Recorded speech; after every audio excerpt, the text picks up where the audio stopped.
welcome back to a new episode of the 48 Men Podcast. I am so excited for my guest today. He is an Australian. It's actually my first Australian guest that I've ever had on the podcast. And if I could speak in Australian, I would. But sadly, when I told Ben that I was going to try it, he said that my accent sounded more Ireland and Scottish, so I did not attempt to do it. So, Ben, welcome to the podcast, man. Thank you. Thanks for having me, mate. I still wish you had a go there. Let me see. Welcome. No, okay, no, that was going to be English. You know what? I literally just can't even do Australian, so I'm going to leave the Australian to you, and I'll do English, but I can refer to you as mate. And why don't you just say "G'day, mate"? G'day, mate. That's not bad. It's not bad. I could say something about like shrimp on the Barbie, but still, I just think I would still botch it. Yeah, it doesn't make sense because we don't say shrimp, we say prawns. So it doesn't make sense for us. So basically, Outback's been lying for 20 plus years. Yeah, that's just not right. That's just not right. Well, we actually have so much in common. And I love it. I was kind of thinking about how I would intro you. And we're both husbands. We both love long FaceTime calls. We both grew up in construction, and we both happen to marry well-known women in the faith. And we have so much in common. We joke that we are each other's just continent counterparts. You're the Australian version of me, and I'm the American version of you. But now you live in America, so it kind of defeats the purpose now. Yeah, it was bizarre when I remember first meeting you. We were at Tara and I were at LO conference, and I didn't know you then. I didn't even really know anyone, Sadie. I mean, that's just the story of my life, really. I go to these events. I don't know anyone. I'm like, cool, yeah, happy to be here. But then I think Taya and Sadie were on stage, and I was looking down, and someone's like, "Oh, yeah, that's Sadie's husband," and I was like, "Man, that guy, he's like me. He's exactly the same as me. His wife is up there doing all this stuff, like whatever, famous or whatever that means in the Christian world, who knows?" Yeah. And you're just sitting there in your seat. I'm sitting here in my seat. I'm like, that dude is actually me. It was crazy.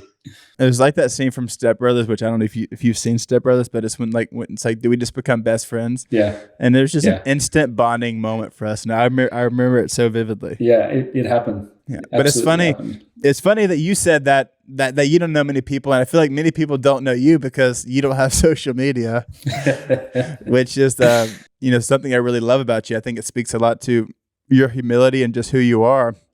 So can you kind of share a little bit about maybe why you don't have social media, and have you ever felt compelled to get it? Yeah, I've never felt compelled to get it, ever. Even like Facebook, MySpace, all the old ones as well. I don't know. I never got into the craze like when people were, and then it's not like I have anything strongly against it. It's not like I'm campaigning against social media.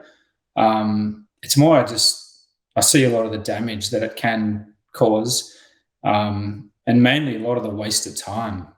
And so there is a lot of good out of it. Like what my wife does with it, it's awesome. Like you guys would experience as well. There's a lot of good. But for me, I don't know, I just see it as such a waste of time. And I just see so many people scrolling through, wasting their time. You be in conversations and you're just like, man, this dude isn't even here right now. He's not even aware. So I don't know. I just want to be present. I want to be in the moment and have my head up and see what's going on and be aware, as opposed to just like totally absorbed by this thing that's like designed to capture your attention and distract you. So yeah, just don't have it. Well, it's cool because Taya posts a picture or a video of you every now and then, but you're really like a mystery man to millions of people. When we got married, there was like so many people questioning like, who's this Ben? And like even some of her friends in like different countries that like knew her well were just like, man, who is this person? Like I need to know, like who is she with? Because she didn't even tell people that we were dating. So the first time people found out is when we got engaged. And so there's some people freaking out. Yeah. Well, because I even remember when y'all got married and the pictures on social media, it was still like side profile shots of you. It was like back, like photos of like y'all's back together. And it, like you still, even when y'all got married, there was still never like a close up look of your face. Yeah. I like to keep it that way. I know. We'll see how long it lasts. I love that about you. Do you feel like, because I mean, in reality, your wife is super well known and you by association would be, but, I think with social media that, not having that can maybe kind of limit that. Do you feel like not having, that outlet kind of helps take pressure off of you for when you do show up to events and when people just you living your life out in public? Do you feel like not having that kind of takes the pressure off of you in that? Yeah, definitely. I think, I mean, so many people, it's strange. So many people respect it as well. Like when they find out I'm not on social media, the first thing they usually say is, "Oh wow, like, geez, I wish I could do that." And I'm like, "Just do it. Like, delete, just do it, man." But they, I just don't even think along those lines. I'm not even, I don't feel the pressure to be seeing things or liking things or commenting. I find it releasing, but because I've never been on it, it's just the way I've always lived. So, I like it. Yeah, no, I love it. Well, we've mentioned Taya before, at least so far on this podcast. Can you kind of share briefly, because I know when we got dinner a few months ago, just how crazy y'all's story is of just meeting each other and getting, dating, then getting engaged and getting married. You don't have to give the full story, but can you kind of give a brief backstory on just kind of how cool all the God stories in that story are? Yeah, I'm glad you're asking me, because if you ask Taya, she, we'd be on here for like 5 hours. So I'll give you the guy version. Yeah, I'll give you the guy version. Grew up in church and then moved to Hillsong, moved to a different church, and again, no social media. So I didn't know anybody at all. And I met Taya for the first time in just a green room, a room out the back of one of the services, and just sat down. And she sat down next to me. And I just started talking to her. She was a really cool girl. I was asking her what she does, and she's like, "Oh, I work at church." And I'm like, "Cool, like, but what do you actually do?" It's always a funny question now when people say I work at church. It's like, yeah, but what do you actually do at church? And then she's like, "I sing a bit," and this is when she's like traveling. Been with United for a number of years, doing lots of stuff. She's like, "Oh, I just sing." I'm like, "Oh, here or like other campuses?" She's like, "A little bit here, a little bit there." I'm like, "Oh, that's awesome. Like, good on you." I'm like encouraging her, like saying, "Well done." And as I'm in that room, all these people are like looking at me just like, "Who the heck is this guy? Like this dude has no idea what's going on or who this person is." So anyway, I'm like saying, "Good on you, well done." And then I just leave. And one of my close friends who I was there with, I was talking to him and saying, "Man, that girl, like, she was really cool. Like, she was awesome." He's like, "What girl was that?" I'm like, I don't know, I forget her name. I know it was a weird name, but she was like tall, curly hair. And he's like, "Was it this girl? Was it this girl?" And I was like, "No, not that." I'm like, "I don't know, I can't remember." And he's like, "Are you talking about Taya?" And I was like, "Yeah, I think so. Yeah, that sounds like her." And he's like, "You don't know who Taya is?" And I'm like, "No, I just met her. Like, she was the chick that was sitting next to me before."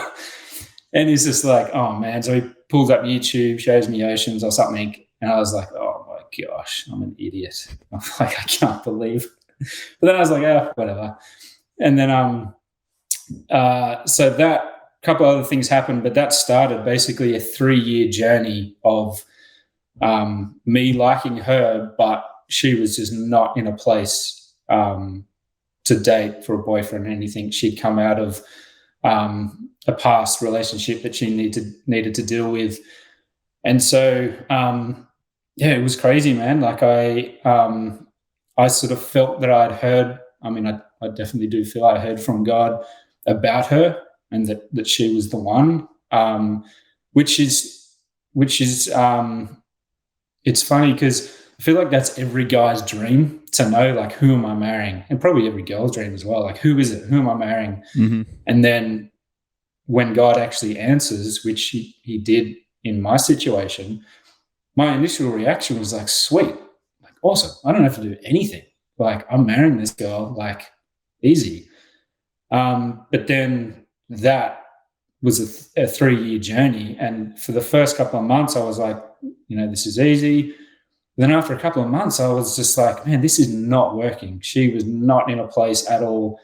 She didn't want a bar of me. And I was just like, but I've heard from God. This is so strange. So, in hindsight, looking back, I realized that God was teaching me so much, teaching me about trusting in him, not just trusting in what was happening in front of me. In front of me, it wasn't working at all, but I knew God spoke to me. So learning to trust God for what he said, I had never really been through a challenge or an experience where I had to truly do that. And this just forced me to trust in what he said to me.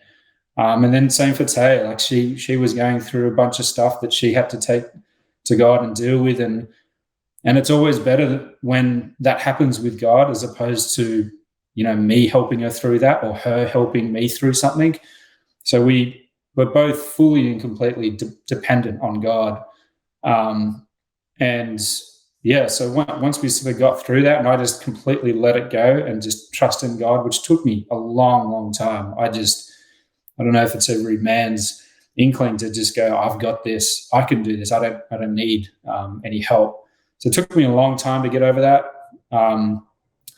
And then we finally, connected. I mean, we would go out we went on like 3 dates. I would call them dates. Teo would call them like catch-ups or hangouts. And I'd be like, hey, guy and a girl going to dinner is a date. That's not a catch-up. You paying for it, it's a date. Yeah, she wouldn't let me pay. I'd like try and pay. She just wouldn't. She was tough. She was brutal. But we got there. We made it. So if you've been a listener to the Fort Man podcast for a while now, then you've heard me talk about AG1 by Athletic Greens. And this is something that I take in the mornings before I go to the gym, or if I don't miss it in the mornings, I take it in the afternoon or at night, whenever. But every day I get in my AG1 and I just love it so much. I feel like in the mornings, especially before I go to the gym, it helps with my mood, my gut health, my immune support. There's so many benefits that I feel like I get in the morning before I go to the gym. And AG1 was designed with ease in mind so that you can live healthier and better without having to do a lot. It's seriously the healthiest thing that you can do, and it's just under a minute. And with one delicious scoop of AG1, you're absorbing 75 high-quality vitamins, minerals, whole food source, superfoods, probiotics, and adaptogens that have huge benefits like gut and mood support, boosted energy, and it's even great for skin, hair, and nails. It's just high-quality stuff for you. And when I tried AG1, I fell in love with it because it tasted delicious. And ever since I saw it on social media, I've been talking about it. I've been telling my friends about it, my family about it. I've been talking about it on the podcast, and it's just something that I love to do every day. Most of the times it's in the mornings, and I do feel like it just gives me all the benefits like I shared earlier. And I've just been taking it ever since I first saw it on social media. And not only do I take it when I'm in town, but even when I travel. Me and Sadie, my wife, travel a bunch, and most of the places we go do not have many healthy options. And I love taking my AG1 travel packs with me, and I bring my bottle with me, which is my favorite bottle I've ever had. And I fill it up just with however much water I want, and I bring my travel pack. I just rip it open and dump in my travel pack AG1. And I just love having that immunity support on the road. I love having just the stuff that I feel like improves my gut health. And I just love having the energy and something that tastes delicious when I'm traveling. And if you're looking for an easier way to take supplements, Athletic Greens is going to give you a free 1-year supply of vitamin D and 5 free travel packs with your first purchase. Go to athleticgreens.com/huff. That's athleticgreens.com/huff. Go check it out. What were you doing in those 3 years, and how many times do you feel like, because like you said, you did have to trust God in that time period, how much did you want to take control of that situation, maybe doubt what you felt like God had spoken, and where were you at that time of your life, and what were you doing? Yeah, I was it was tough, man. It was proper tough. The first 3 months, like I was saying, I was fine, and then after that, when things weren't happening, I was wrestling with God, and I even just developed a bad attitude towards God because I was questioning his faithfulness, which is so crazy. I look back on that and I'm like, man, what the heck? but yeah, I was just questioning his faithfulness and questioning why would God do that? Why would God clearly say, she is your wife, which I felt when I was woken up one night. Why would he do that? And then just take me through this process of like, it's not happening. And a lot of my friends, like during those 3 years, my friends started dating, they got engaged, married. Most of them had kids, started having kids. And it was just me and this other guy, my other mate, who were just single and like nothing on the horizon. And everyone just going, man, this Taya girl, she is not into you. Like, I don't know what you're doing, but, you know, you just need to chill. So, yeah, it was tough. It was frustrating. But, yeah, it was just a process of trusting in God. And I would always take it to him. Like my prayer time is in the morning, my prayer and Bible time. I get up in the morning and I would go down to the beach because we live close to the beach. So I would take it to him every single day, sometimes morning and night, but every single morning. And I would just completely unload what was on my heart. And I would always end with like gratitude and thankfulness for what's happening in my life. But I would make sure that I would just be so real and honest with what's going on. And that helped me. And I feel like that's where God wanted me to be, raw and real and honest and express how I was feeling. Yeah, that's awesome. One of my favorite things about that story is that you and Taya actually met in a green room. Because me and you have some green room hot takes. But I love that y'all met in the green room because it's so funny. It's like, you know, it really is like a little God wink of, you know, that is where y'all happen to meet. I love that little small part of the story. Yeah, leaving the church that I used to be a part of, I was like, I'm never stepping into a green room ever again. Like that whole vibe is just not my vibe. And then it just so happens to marry this girl and everything we do is in a flipping green room. So I love it so much. Are you still in the corner of most green rooms, I imagine? Yeah, I either just avoid them or I just, go straight to the corner. Just, I don't know what I do. I don't have social media, so I can't sit on my phone and just scroll through. I just talk to some random. And you're wearing a hat. We're both wearing hats like 90% of the time, so you just kind of just put your hat down. Yeah. Well, you just kind of mentioned a little bit about, you know, the church that you left before you went to go do stuff with Hillsong. What, so growing up, what was your church background like growing up, and how do you feel like you've adapted to now? Because now, I mean, you know, you guys travel the world and you're in all kind of different churches and denominations and events and venues. How do you feel like, you know, the way that you grew up has maybe shaped things that you like about the church now, things that maybe you think the church can be better at? How do you feel like just that your experience growing up has kind of adapted or shaped kind of the way that y'all do things now? Yeah, I mean, so I grew up in church, parents Christians, got two older brothers, they're Christians. So I grew up in church, and predominantly Pentecostal churches, which has been great for like youth. It's been great for like the younger years and youth groups and all that. And yeah, it's been. I went to a Christian school as well, and it's been awesome. But coming from like the construction industry, it's church and construction, as you probably know, they're just like polar opposites, I found. So I always wanted to be sort of real and relevant and just normal. In the church world, it's so easy to get caught up in just a bubble, just a different life. Do you know what I mean? That just doesn't really translate to the 9 to 5.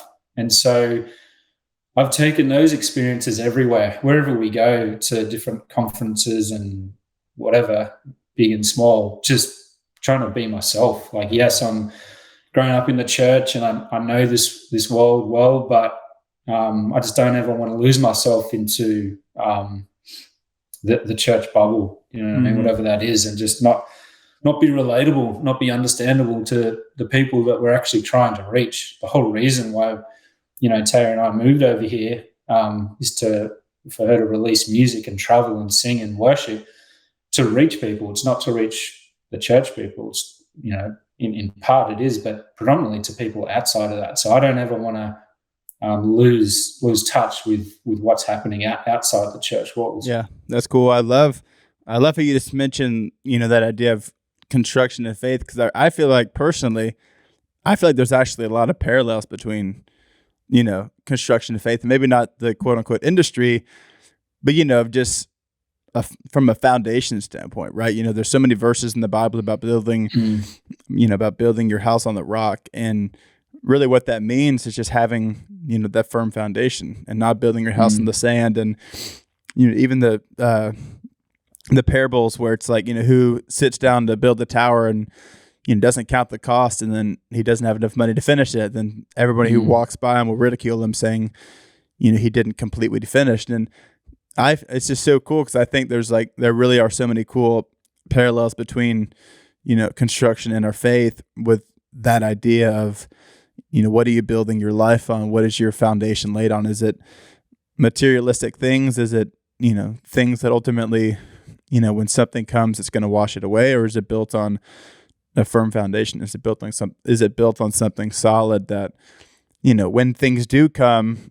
is it going to tear the house down, or is it going to shake it a little bit? But is it built on that foundation that it's not going to ultimately get torn down? Yeah, and that's the practical side of experience in the construction industry, relating that to the church world and what we're doing. That helps for sure. Like all those verses that you're talking about, that helps me practically to put things into perspective. So yeah, I totally get that.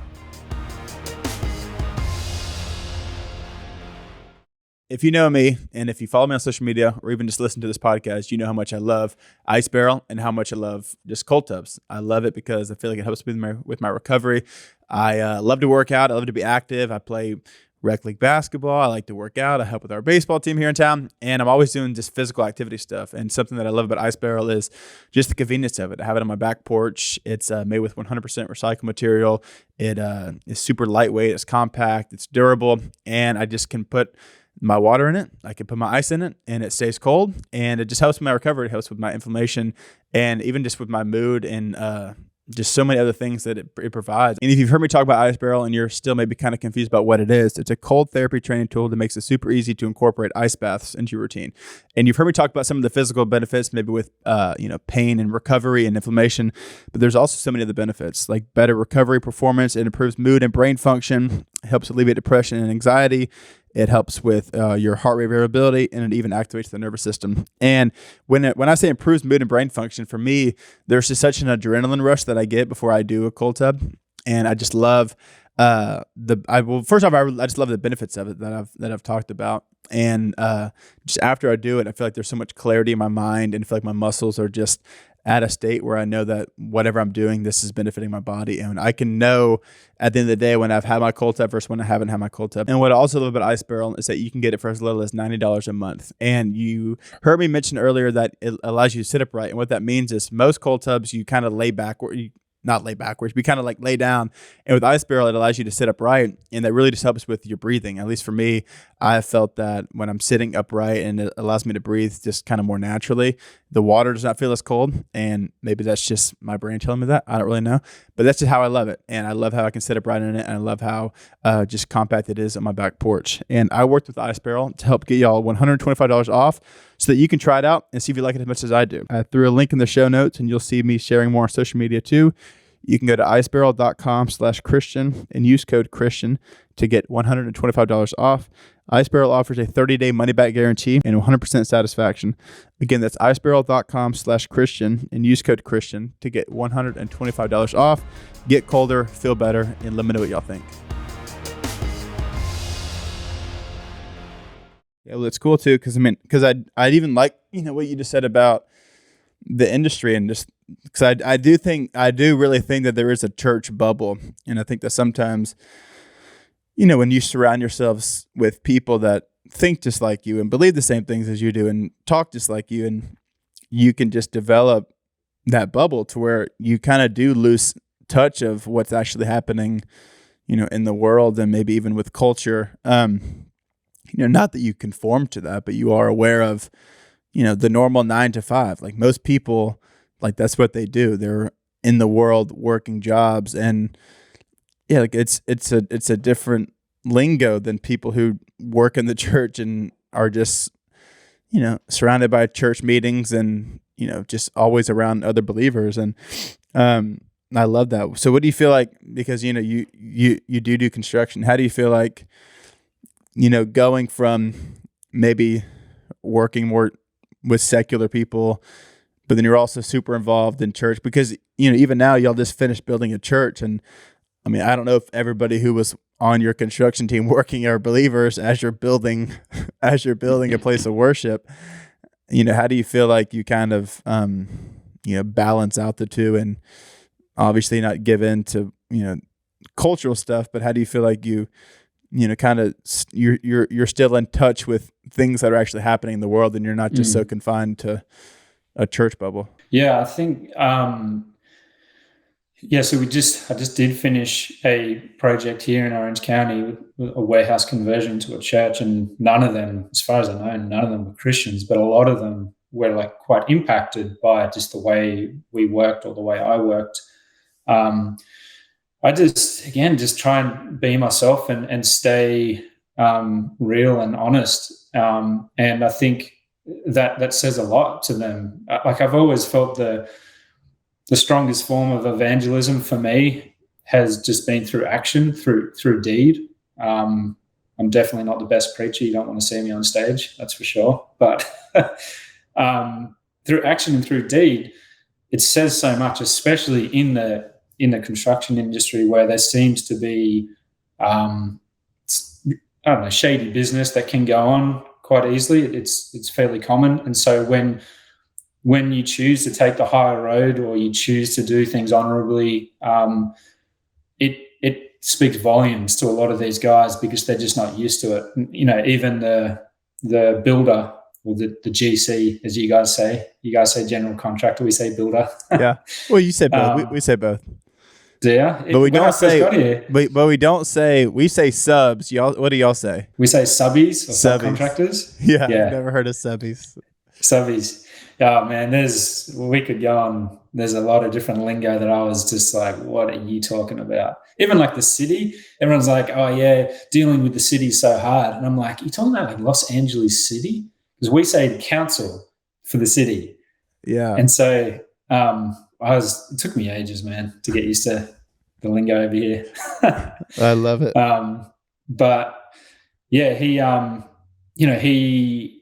this GC had come from a past job where he's owed like $60,000 or $70,000 because his past client just didn't pay him. And so we were doing our best to be prompt with payments and like honoring and like checking things, and that just like spoke volumes to him. It was just unbelievable for him, but for us, it's just normal. It's like, no, you do the right thing by people, you honor people, and you respect them. You just respect the work they do. For us, it's normal, but for him, it was huge. So the Bible is full of different principles about that, which if you uphold, that's evangelism. Yeah, that's so cool. Because I really do think that sometimes we just can so overcomplicate it. It's like, you don't necessarily have to be on the job site every day talking about Jesus and, pushing something down their throat or whatever, but you could, like you said, just through action and deeds, just lead by example, be kind, be generous. There's so many practical things like that do speak volumes, because they are countercultural. We don't live in we live in a generation and just a time where people genuinely just aren't the nicest, and they're not caring. They're not interested in how other people are doing. They're not, they can be shady because ultimately they just want what's best for themselves. And I think if the more that you go against the grain of that, that's what speaks volumes. And more than you talking about Jesus is actually how you living, how that's actually impacted you. That's what makes it attractive. It's like if we're evangelistic and we're just talking about it, but then, our life is like, we look miserable and like we're just not nice people. I mean, fill in the blank, whatever word you want to use. I mean, like that's what turns off people to church and faith, is if you're not genuine and you don't actually live like anything's impacted your life. Yeah, and that's what love your neighbor. That's what love is. Like, like traditional Jews, ancient Jewish people, they see love and action as like the same thing. Love isn't just saying like, "Hey man, you're awesome," like I support you or whatever.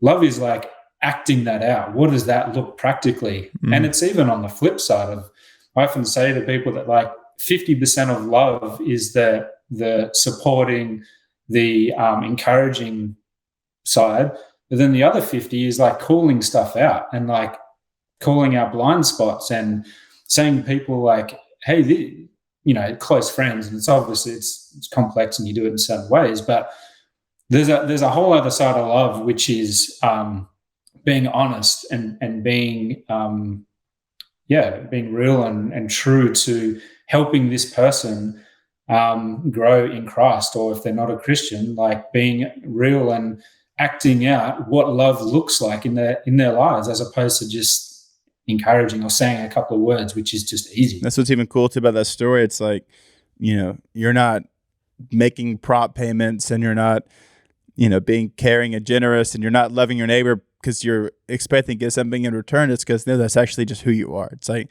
no, I'm actually going to be, justice in this. I'm actually going to, be, fair and even and just a good steward, because that's just who I am. It's not like, it's even just the scripture, like, when Jesus is talking about, loving those who love you, what good is that? Even the Pharisees do that. But, when you love someone who hates you and actually persecutes you, like that's when it gets difficult.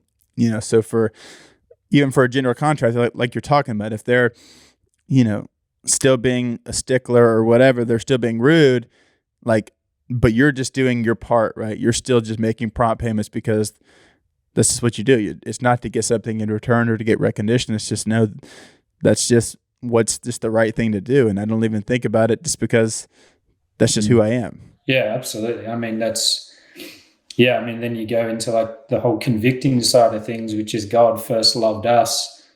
So we should love as well. It's the same with forgiveness. Like when you really think about it, we have no right not to forgive people. Like I've been saying the Lord's Prayer in the mornings. It's like a thing that I've been doing for a while. And when I get to like the forgiveness part, I ask God, forgive me of my sins, and I list them, and then I forgive others. And I mention a couple of people that I might have unforgiveness towards, or like a grudge. But then after a while, I'm like, man, I don't think it's enough to just be like, I forgive this person for this, and then I move on and then go about my day. I think it takes a little bit more than that. Like if I really want to, if I like love this person, which God calls us to, love your neighbor, I need to try for reconciliation. The Bible doesn't promise that we're going to be reconciled with everybody, but we can at least try. And that verse, passage in Matthew, which talks about if someone sins against you, go and approach them. If that doesn't work, bring a friend. If that doesn't work, bring an elder from the church. And if that doesn't work, then you leave it. You sort of set up boundaries and have distance, so you're protecting yourself. So reconciliation isn't promised, but I think God wants us to try to reconcile. And that's that whole action thing that I'm talking about. It's not about just saying a couple of things or sort of pretending. I think God wants us to actually go and act it out and go the extra mile. So yeah, I don't know how we got onto that, but anyway. No, that's so good. I love it. Well, obviously I can mention so many things I love about you, but I kind of want to talk on this for a second, and you can, speak as much to it as you want. But I feel like so often the world, judges significance by how big something is. And something that I love about you is you really do love what you do, construction. And it's something that's super cool. And I think it's really valuable. How do you feel like, you kind of balance between traveling the world with Taya, but also staying committed to what you feel like God has called you to, which is construction. Sometimes it looks like 9 to 5, sometimes it doesn't, but sometimes you're traveling, sometimes you're planted doing what you're passionate about, what you feel like God's called you to do. How do you feel like, it might not look as big as something else, even in the small things, but you're still committed to it because that's what you feel like God's put that passion in your heart? Yeah, I mean, it's an ongoing thing for sure. It's an ongoing thing I'm trying to work out and navigate as to what to do and what's right in different seasons. So before we moved here, I was doing the 9 to 5, which is really like 8:30 to 5:30 or 6. Like if you leave at 5 p.m., it's just like, what are you doing? Yeah. It's just that corporate culture kind of thing. I was doing that for 12 years, full time, blah, blah, blah. And then here, when we first moved here, we were applying for green cards, so I couldn't work. So I did like 6-7 months, no work. It was so crazy. It was just completely opposite to what I'm used to. Yeah, when we met, you were just kind of just chilling. You were waiting on your green card. Then it was like right after that, it was like you'd got it. Then it was kind of like, what am I going to do now? Yeah. I was literally for 6 months. Was just floating, and then I got it. And it's like I'd never thought what I was going to do because I received it, and I was like, man, do I just like get a job at like Ralph's or something, or like at a service station? Like, I was like, what do I do? But then God provided. Like literally 2 days later, this job came up with this warehouse conversion. So he's provided, but yeah, it's something that I'm constantly navigating and figuring out what's right. Trying to listen to the voice of God, which is someone spoke that over us when we first moved here, and they provided a whole bunch of stuff, which was amazing. And they were just like, hey, you just got to listen to the voice of God. If you're listening to the voice of God, he will provide. And he has done that over and over again with us. So, yeah, I like the contrast with what I do and what Taya does. And when that sort of aligns and we go on trips, it's great. But I do like the balance. I think it's healthy. Whether that looks like that forever, I don't know. But for the moment, it's great. I find it really healthy. Yeah, that's so cool. Because, man, it is like, like you said, we're filming this on, we're filming this on Tuesday, and this will go live on Friday. So right now you're in California, but then tomorrow, Wednesday, you're flying to New York, to meet her on tour. And it's just so cool because, like you said, it is such a contrast of like going, from the construction field to now being across the U.S., being in a green room, at an event. But it's so cool because at least for me, I just think there's such a relatability to like, being immersed in things that are happening in the world and then taking that into church, because it's just, like Jesus was a carpenter, right? Like, so it's just cool. Like for however many years before he started his public ministry, he was doing real work, right? And then he went on to do, evangelism. And obviously, Jesus is, another, just like can't really compare us to Jesus.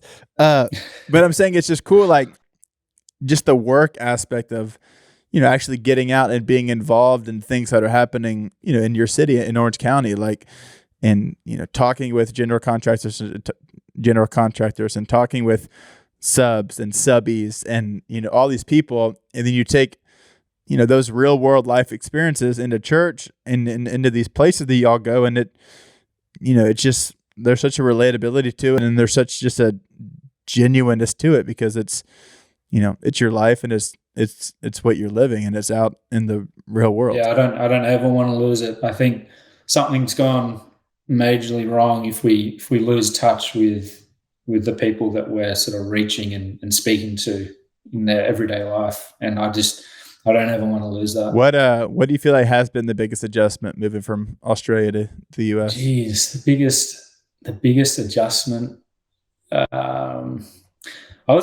I am a surfer. I was going to say I was a surfer, but in Sydney, I surfed a lot more. The beaches over here are a little different, but mainly the cold water. This is a random one. It is so cold here, man. I mean, I know you do ice baths and all that stuff, don't you? I You're do, like one of those crazy I'm guys. gonna get you hooked on it. Yeah, I mean, I hear all about it. It sounds awesome, but the water here is cold, man, and I'm not. Yeah, as a Well, don't you surfer, own a I'm not used wetsuit? to that. Yeah, but sometimes you just want to like boost down to the beach and go for a swim, and I'm just Hey, like that's true. freezing. So yeah, I don't know. That was a shock. It's because it's so warm here. Orange County it's hot. Like I feel like it's just summer all year round. And then you jump in the water and it's like you're in Antarctica. Well, Nick Kane, this is actually funny. He said that Nick Kane told me this like a month ago at this point that the reason that California is like so warm and the water's so cold because it has something to do with the humidity. Like the reason that there's no humidity in California is because the water's cold. There's some kind of like filtration system or something. I didn't fully understand it. But like Florida, like it's super humid in Florida and the water's really hot. But there's something about California and how the water's super cold, which makes it not humid in California, but it's still hot, but it's not, there's no humidity to it because of the water or something. Yeah. Interesting. I don't really know all the science behind it. Yeah. I don't know what it is. All I know is it's just cold and I'm getting used to it. Oh my gosh, I love it. Well, it's really cool and inspiring just to hear you even talk about, having. Would you say that you're a pretty routine person? Yeah. Because I really am too, but I think something that I can be not routine with is like when I have a quiet time. I mean, I usually have it every day. Sometimes it's in the morning, sometimes it's afternoon, sometimes it's at night. But for you, it's just cool to hear you talk about going to the beach in the morning and having a quiet time, having your Bible time and your prayer time. How do you feel like, that just impacts the way that you live? And how do you feel like, that just kind of shapes how you start your day? Man, it's everything. If I don't have that, then like, what am I? I mean, I need that. I find at the start of the day is best for me. Sometimes it doesn't look like that because of whatever, flying or just things. But yeah, it's everything. It's what shapes my day. It's what shapes my outlook, my attitude. Plus, I just want to hear from God, and it's easy once you've been a Christian for a long time. And being in the church world, it's easy to just get comfortable and get a little bit complacent. It's super easy. It's like a battle. It's like an everyday battle. Mm-hmm. I want to hear from God, and it's a relationship. So it's a two-way thing. God can speak to us at any time, and He does. But I want to hear from Him all the time. I want to be the one approaching God and praying to God and seeking Him, because I feel like God wants to speak to us every day, all the time. But how much am I getting in the way of that? I'm not sure. But so it's huge in my life, and I'm thankful for Taya as well, because it's huge for her. She is so diligent with her. She calls it JC time, her Jesus Christ time. She can do it. She's a bit different. She can be like in a cafe and have headphones on and be journaling and like reading a Bible. I can't do that. I need to be away from people, whether it's at the beach or there's like a reserve, like a park near us. I go there, or even just upstairs and she's downstairs. So it's different, but she's so diligent as well, which helps me. And it helps me to stay focused with that as well. But it's everything, man. Yeah. Absolutely everything. I love that. Is there anything specific that you feel like you've been being taught lately? Probably, geez, where do we start? How deep do we go? We go. I think we go deep on the podcast. Yeah, we get deep. We get deep. Well, yeah. I mean, our lives are so different to what they were. We moved here January last year, so a year and a half ago, our lives were very different. We're now just in in the music industry, in the music world, still same church but different location, and a lot of stuff is happening in church right now. The music industry is just a completely different area to what I'm used to, and so I think God is encouraging or just revealing to us the importance of having tough conversations, the importance of us, having tough conversations and being serious about where we go to church, who we allow speak into our lives, and not just I don't know. It's still something I'm working out, but yeah, we're just in the season of just transition, and a season in being honest and making sure that we're in a place that we trust leadership, trust governance, and not just cruising along just because it's easy and it's what we've always done, but highlighting things and highlighting blind spots, kind of like what I was saying before, that need to be exposed and need to be talked about. So I don't know if that answered your question, but No, that does. Yeah. No, that's so good. Cause I mean, I even just, can resonate with that last part you said, because it can be, especially when, if we're traveling a lot and, at events and venues, whatever, it can be easy to get in that mindset of just kind of coasting, and just kind of just going through the motions. Do you feel like you ever kind of feel like you're in that? Yeah, totally. I mean, especially when you do sort of long stints of on the road and going to different churches or venues or whatever, it can be very easy to slip and fall into the motion. But I don't know, I just feel like I'm hyper aware of that, and I just I try and deal with that really quickly, and that's my morning prayer time is what rescues me from that, because I'm just so honest and so raw with God. And whether it's just me coming to the answers because I'm just getting it out, or God, the Holy Spirit, I believe it's the Holy Spirit that reveals that stuff. It helps me just to snap out of that going through the motions, because I just don't ever want to be that person. Yeah, that's so good. No, that's so true. And I think that's what's cool too, because I like to think I'm super like hyper aware of that, but it's just what, like, it's what do you do when you are hyper aware of that? Do you change it, or do you kind of just sit in it?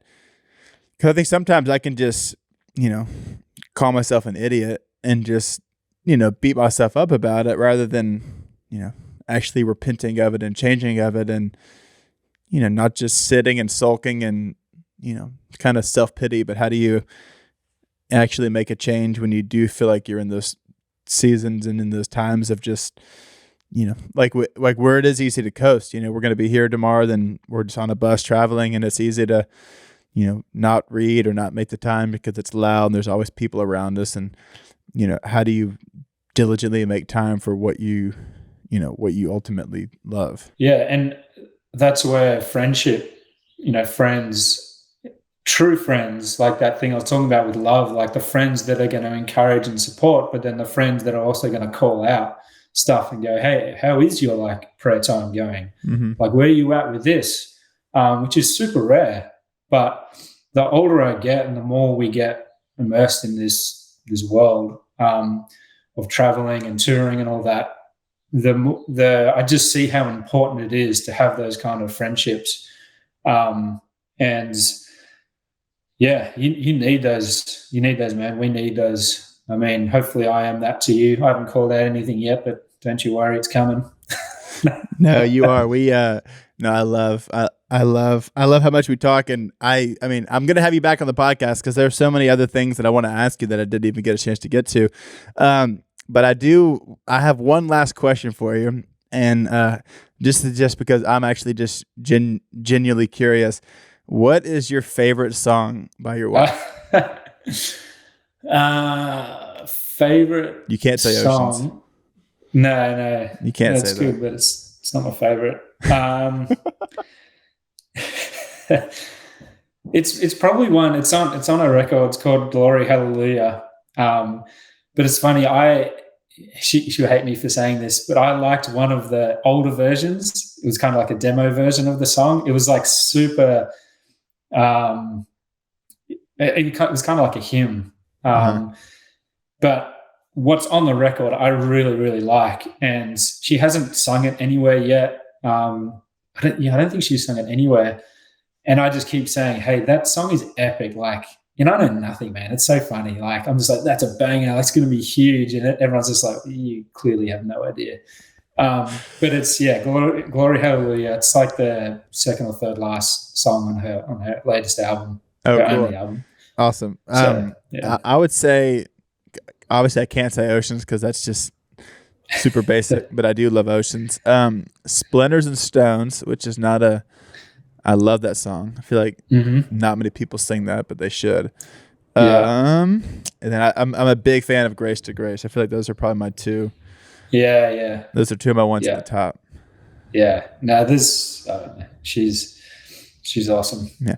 I'll let her do all that stuff. What is that feeling like when you're driving and she comes on the radio? I just laugh. She turns it off. There was one time when we were dating. She doesn't remember this, but